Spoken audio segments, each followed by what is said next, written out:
कहानी की शुरुआत में हमें दिखाया जाता है गॉड का स्टैचू, यानी कि एक देवी की मूर्ति जो कि अनाज और दौलत का सैंबल थी और ये दुनिया का मानने का एक जरिया था कि वो अपनी दौलत को पैदा करती है और बांटती है। और अब इस मूवी में ऐसा माना जाता है कि जब ये दुनिया नहीं बनी थी तो इस देवी ने बहुत सारे बच्चों को जन्म दिया, यानी कि पैदा किया था। यहाँ पर जो इस देवी का पहला बेटा हस्तर था, जिससे वो बहुत ज्यादा प्यार करती थी, लेकिन वो इसकी सारी दौलत, अनाज और इसकी सारी पावर्स को खुद लेना चाहता था। उसने अपनी माँ से सारा सोना तो ले लिया, लेकिन जब वो बाकी अनाज को लेने लगा तो उसके बाकी बहन भाइयों ने उस पर अटैक कर दिया और उन लोगों ने अनाज को बचा लिया। और यहाँ पर उसके बहन भाई उसे मारने ही वाले थे, लेकिन जो हमें मूवी के स्टार्ट में दिखाई जाने वाली मूर्ति है उसने उसको बचा लिया था। पर अब उसकी लालच की उसको ये सजा मिली कि कोई भी वहाँ पर उसकी पूजा अब कोई भी नहीं करेगा। और सालों गुजर जाते हैं और वो अपने बेटे को अपने अंदर छुपा कर रखती है। और अब वो जगह तुम्बाड़, जहाँ उस मूर्ति ने अपने बेटे को अपने साथ रखा हुआ था, तभी वहाँ पर वो लोग उस जगह को टेम्पल बना देते हैं और वो हसलर की पूजा करने लगते हैं, जिसकी पूजा यानी कि इबादत करने से मना किया गया था, क्योंकि सब लोग अब उसकी पूजा करने लग गए थे। तो ये देखते हुए उनके बाकी देवताओं को यानी बाकी गॉडेस को गुस्सा आ जाता है। इस वजह से जिस जगह पर अब हसलर का टेम्पल बनाया गया था, अब वहाँ पर बाकी देवताओं ने उस गाँव को कर्ज पर ले लिया था। और अब इस वजह से उस गाँव में बहुत ज्यादा बारिश होने लग गई थी, जो कि कभी रुक ही नहीं रही थी। और अब काफी सालों गुजरने के बाद हमें इस गाँव तुम्बाड़ में एक औरत को दिखाया जाता है। अब वो औरत एक सरकार के बाड़े में आती है और यहाँ पर एक ही पंडित जिंदा था जिसका नाम था सरकार, इसीलिए इस जगह को सरकार का बाड़ा कहा जाता था। यहाँ पर आकर वो सरकार से गोल्ड का कॉइन मांगती है, लेकिन सरकार उसको जवाब देती है कि ये कॉइन ऐसे नहीं मिलता, इसके लिए कुछ ना कुछ करना पड़ता है। इसके बाद सीन शिफ्ट होता है उस औरत के दोनों बेटों पर। इसके बड़े बेटे का नाम विनायक राव और छोटे बेटे का नाम सुदाशिव राव था। और यहाँ पर दोनों बेटे अपनी माँ का इंतजार कर रहे होते हैं, जो कि वो रोजाना उस सरकार के पास जाया करती थी। और आज वो काफी ज्यादा लेट हो गई थी। अब यहाँ पर इसके दोनों बेटे आपस में बात करते हैं कि दादी को खाना कौन देगा। बेसिकली इनके घर में एक बूढ़ी औरत रहती है जिसको ये सब लोग दादी कहते थे, और उस दादी की एज बहुत ज्यादा थी और अब उनकी पूरी बॉडी बुरी तरह से खराब हो चुकी थी। इसके बाद इसके दोनों बेटे दरवाजा खोलकर घर के अंदर आ जाते हैं और थोड़ी ही देर बाद उनकी माँ भी आ जाती है। अभी उसका बेटा अपनी माँ से पूछता है कि गोल्ड का कॉइन मिला है। यहाँ पर सीन शिफ्ट होता है, उन सबको पता चलता है कि सरकार की मौत हो चुकी है। वो लोग उस सरकार का फ्यूनरल करते हैं। उसके बाद औरत अपने बेटों से कहती है कि अब वो लोग यहाँ पर नहीं रहेंगे। तो यहाँ पर सभी लोग जानते हैं कि ये कहानी हमें बहुत ही पुरानी दिखाई गई है। उस वक्त में गाड़ी या मोटरसाइकिल नहीं हुआ करते थे। अभी ये औरत अपने बेटों को दूसरे शहर जाने का कहती है। इसके बाद सीन शिफ्ट होता है और हमें दिखाया जाता है उसका एक बेटा दरख्त की टहनी पर बैठा हुआ था। तभी वो अचानक वहाँ से गिर जाता है और बहुत ज्यादा जख्मी हो जाता है। तभी उसका दूसरा भाई विनायक राव अपनी माँ को बुलाने के लिए जाता है और अब उसकी माँ उसको वैद्य के पास लेकर चली जाती है। तभी उसका बेटा विनायक राव उससे पूछता है अगर दादी को भूख लगे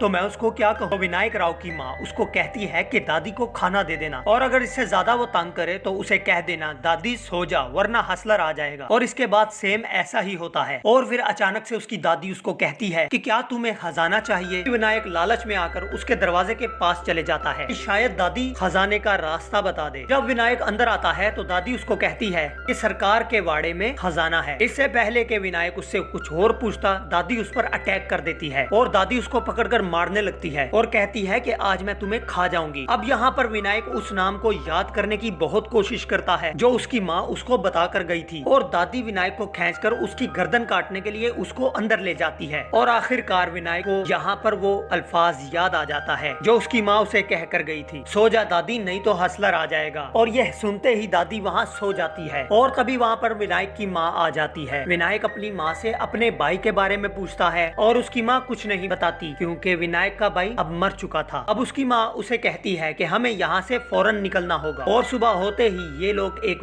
बोट में बैठकर दूसरे शहर के लिए रवाना हो जाते हैं। और अब विनायक अपनी माँ से फिर से उस गोल्ड कॉइन के बारे में पूछता है। तभी उसकी माँ विनायक को एक सोने का कॉइन दे देती है। और तभी विनायक अपनी माँ से कहता है कि अगर हम दादी को खाना नहीं देंगे तो वह ऐसे ही शायद भूखा रहकर हमें खजाने के बारे में शायद बता दे। लेकिन उसकी माँ यहाँ पर उसको चुप करवा देती है। वो अपनी कसम देती है कि वो आज के बाद इस तुम्बाड़ गाँव में कभी नहीं आएगा। शायद उसकी माँ ने अपने बेटे को खोकर अपनी लालच का सबब सीख लिया था। इसके बाद हमें 15 साल बाद का सीन दिखाया जाता है, जहाँ पर हम अब ये देखते हैं कि विनायक अब बड़ा हो गया था और वो दोबारा से तुम्बाड़ गाँव में आता है, क्योंकि शायद आज भी उसके दिल में इस बात का लालच था जिस खजाने के बारे में उसकी दादी ने उसको बताया था। जिसके बाद वो सबसे पहले अपने घर आता है और देखता है कि दादी अब भी जिंदा है, लेकिन उनसे अब एक बहुत ही बड़ा दरख्त बन चुका है। और विनायक फिर से उस खजाने के बारे में अपनी दादी से पूछता है और वो कहता है, दादी अगर मुझे आप खजाने के बारे में बता दें, वो खजाना दोनों हम आपस में बांट लेंगे। उसकी दादी अब उसको कहती है कि अब मुझे कुछ भी नहीं चाहिए और अब मैं और ज्यादा जीना नहीं चाहती। वो वहाँ पर अपनी दादी से डील करता है कि अगर आप मुझे उस खजाने के बारे में बता दें और मैं आपको आपकी जान से आजाद कर दूंगा। तभी उसकी दादी उसको बताती है कि कई सालों पहले की बात ये है कि मैं कुएं में उतरने की माहिर थी और अब फाइनली उसे पता चल जाता है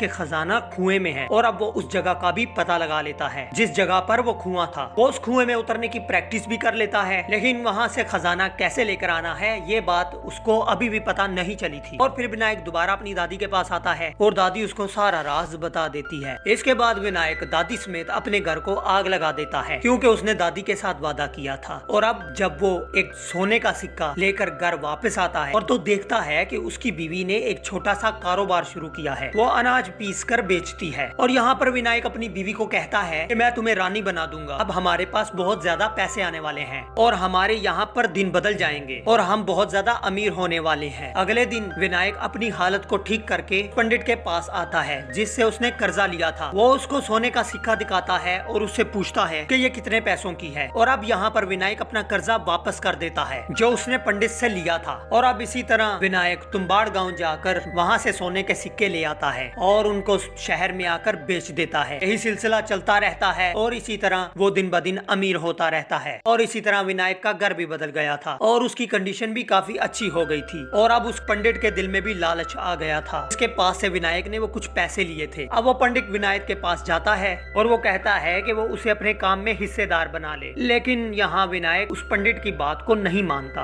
और अब उस पंडित के दिल में लालच था कि वो भी तुम्बाड़ गांव में जाकर उस सोने के सिक्कों को लेकर आए। तभी वो पंडित 2 दिन के लिए एक औरत को पैसे देता है कि वो विनायक के साथ रहे और तुम्बाड़ गांव जाकर उस खजाने का पता करे। लेकिन वो लड़की और भी ज्यादा पैसों की लालच में वो विनायक को सब कुछ बता देती है। उसके बाद सीन शिफ्ट होता है तुम्बाड़ गांव की तरफ। वहाँ पर हम पंडित को देखते हैं जो अब तुम्बाड़ गांव में पहुँच गया था। इसके पीछे ही विनायक भी आ जाता है। इसकी नजर सिर्फ पंडित पर थी, लेकिन विनायक जानबूझकर उस पंडित को सब कुछ दिखा देता है कि वो किस वक्त क्या करता है। और अब वो पंडित वहाँ देखता है कि विनायक उस कुएं में उतरता है और उसके कुछ देर बाद वहाँ से बहुत ज्यादा सोने के सिक्के लेकर आ जाता। और अब वो पंडित भी ऐसा ही करता है। इसके बाद पंडित कुएं में उतरकर काफी ज्यादा आगे जाता है क्योंकि रास्ता बहुत ही ज्यादा तंग था और इस कुएं की दीवारें रेड कलर की थी। और यहाँ पर साफ महसूस हो रहा था कि कोई सांस ले रहा है। और यहाँ पर अब पंडित एक छोटे से ट्रंक को देखता है तो वो खोलता है तो वो पंडित उसके अंदर देखता है कि उसके अंदर से एक छोटी सी आटे की गुड़िया निकलती है। वो पंडित जब उस गुड़िया को पकड़ता है तो तभी हसलर को अनाज की खुशबू आ जाती है। अब वो हसलर उस गुड़िया के साथ ही पंडित को भी खा जाता है। इसके थोड़ी देर बाद ही वहाँ पर विनायक आ जाता है और वो देखता है कि पंडित का भी वही हाल था जो उसकी दादी का था, लेकिन पंडित ने कभी शायद विनायक की मदद की थी, इसीलिए वो उस पंडित की मदद करता है और उसको उसकी जान से बचा लेता है कि शायद वो बहुत ही ज्यादा दुख में था। बेसिकली यहाँ पर एक वरदान था क्योंकि इंसान कभी भी हमेशा जिंदा नहीं रह सकता, लेकिन हसलर का ये कर्ज था कोई भी जब उसकी जगह पर आएगा, जब वो उसको काट लेगा तो वो इंसान हमेशा के लिए जिंदा हो जाएगा। लेकिन हमेशा जिंदा रहने के साथ ही उस इंसान की बॉडी पूरी तरह से खराब हो जाएगी, जैसे कि हमें शुरू में दादी की बॉडी के साथ दिखाया गया था, फिर हमें अभी इस पंडित की बॉडी को दिखाया गया है। इसके बाद आगे कहानी शिफ्ट होती है कुछ सालों के बाद। अब हम यहाँ पर देखते हैं कि विनायक का एक बड़ा बेटा है जिसका एक पाँव खराब था और विनायक अपने ही घर में अपने छोटे बेटे को एक छोटा सा वर्क स्टेशन बनाकर देता है जहाँ पर वो कुएं में नीचे उतरने की प्रैक्टिस करता है और रोजाना वो इस बात को नोट करता है कि उसने ये काम कितने वक्त में कितने सेकंड्स में पूरा किया था। और अब यहाँ पर उस गांव को गवर्नमेंट ने अपने अंडर लेने का फैसला कर लिया था। और अब जब वो बात विनायक को पता चलती है बहुत ही ज्यादा परेशान हो जाता है। वो कैसे वहाँ पर जाके उन सोने के सिक्कों को वहाँ से लेकर आएगा, क्योंकि विनायक अब बूढ़ा होता जा रहा था।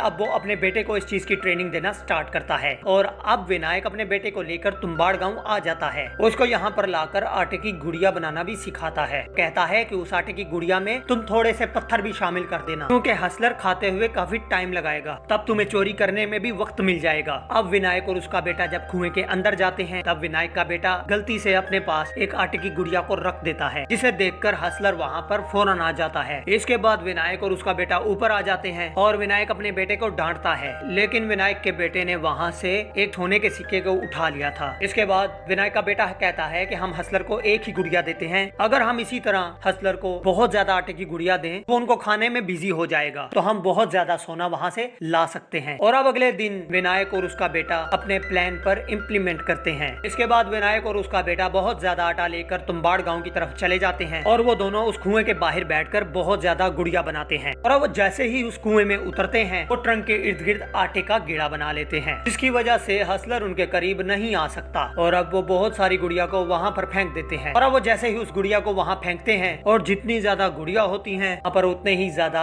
हसलर आ जाते हैं। लेकिन जो उन लोगों ने आटे का दायरा बनाया था उनके पास हसलर नहीं आ सकता था, क्योंकि उसका रीजन ये था कि हसलर ने अपनी माँ से सारी दौलत ले ली थी, लेकिन जब वो अनाज लेने लगा था उसके भाइयों ने उस पर अटैक कर दिया था। तो इसके ऊपर इस बात का कर्ज था वो अनाज को अपने हाथों से नहीं ले सकता। और यहाँ पर अनाज हसलर को इंसान खुद दे रहे थे, तो वो इतने सालों के बाद उस अनाज को क्यों ना खाता। इस तरह से वो उस दायरे को पार नहीं कर सकता था। और अब काफी ज्यादा रात हो चुकी थी। विनायक और उसका बेटा उसी दायरे में बैठकर इस बात का इंतजार कर रहे थे ही गुड़िया खत्म हो, हसलर की तादाद भी खत्म हो जाएगी। लेकिन उनके पास एक और बड़ी गुड़िया पड़ी थी। अब विनायक उस बड़ी गुड़िया से छोटी छोटी गुड़िया बनाकर अपनी बॉडी पर बांध देता है, क्योंकि यहाँ पर दोनों में से एक का सैक्रिफाइस करना जरूरी था। तो विनायक इसीलिए अपने आप को सैक्रिफाइस कर देता है और अपने बेटे को बचा लेता है। और अब वो खुद ब खुद उस कुएं से बाहर आ गया था। तो जैसे ही हसलर विनायक के पीछे जाते हैं और इस घेरे से टच होकर सभी हसलर मर जाते हैं। और अब फाइनली यहाँ पर ऐसा मूवमेंट आता है कि सभी हसलर यहाँ पर मर चुके थे। और अब विनायक का बेटा भी उस कुएं से वापस बाहर आ जाता है। और जब वो कुएं से बाहर आकर अपने फादर को देखता है, और अब विनायक की भी वही हालत हो चुकी थी जो कि उसकी दादी और उस पंडित की हो चुकी थी। और अब यहाँ पर अपने बेटे को सोने की थैली देता है। विनायक अपने बेटे से कहता है कि तुम्हें यही सब चाहिए था। लेकिन तभी विनायक के बेटे को उसकी कही हुई एक बात याद आती है कि हमें ऐसी जिंदगी का क्या फायदा, हम हसलर के वरदान से जिंदा तो हो जाएंगे, लेकिन ऐसी जिंदगी का क्या फायदा जो बहुत ही ज्यादा दुख और तकलीफ में हो। और यहाँ यही सब वो सोचकर अपने फादर की बॉडी को जला देता है। और इस मूवी से हमें ये सबक मिलता है, लालच बुरी बला है। और मूवी यहीं पर खत्म हो जाती है।